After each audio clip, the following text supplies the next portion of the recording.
Catus, Maximus here, just on a little video with Husky's little utility sack. They're calling this, I guess, a 5-inch, because that would be kind of the inner diameter of it, average, I would say. Did a review of one of these a while ago, the larger version, so this is a small version. The larger version I'm using to hold a little cordless drill set, kind of my beater set.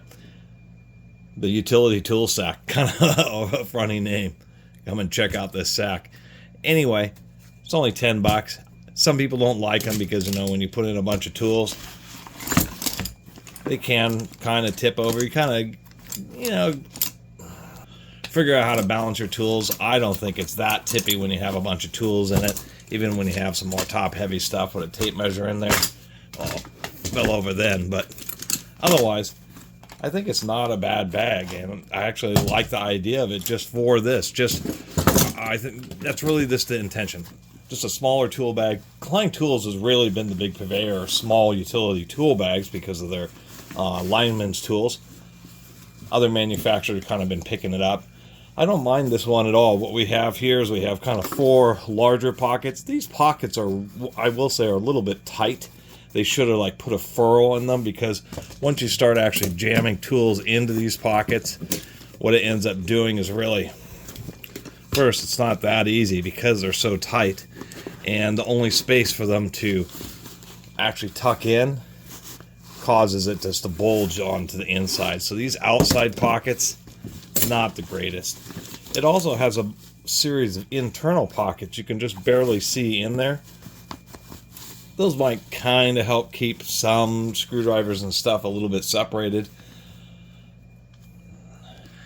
You know, these actually do have a kind of a furling in them, as you can see there, just due to the way that they were sewn. It was flat and then curved and used as the lining, and actually gave it a little bit of extra material. They just failed to do that on the outside. And it might work well for little sockets, just to keep them floating around the bottom. They do have like the little web here in order to kind of tighten it up. And for most size tools, it actually will kind of help prevent them from falling out.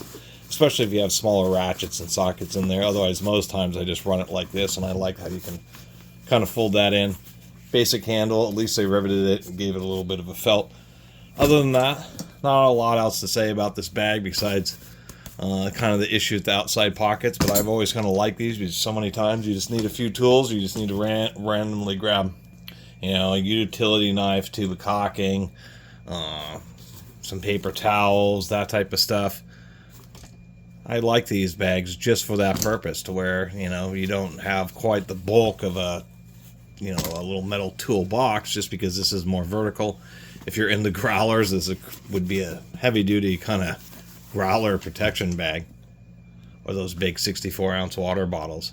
Anyway, just picked this up at a garage sale and thought it was kind of neat. And I've always wanted a little utility bag like this. I have other tool bags, some bigger hard bottom Kleins and stuff, but this thing is just a little simple pail. And to tell you the truth, I kind of like the idea of these things and wish there was just a bit more variety. And I will say that they did put a pretty heavy, I don't know if it's steel, but maybe probably cardboard or something, but a pretty heavy rim on it, so it really does stay round. So for 10 bucks, you know, what else could you ask for? Anyway, thanks for watching.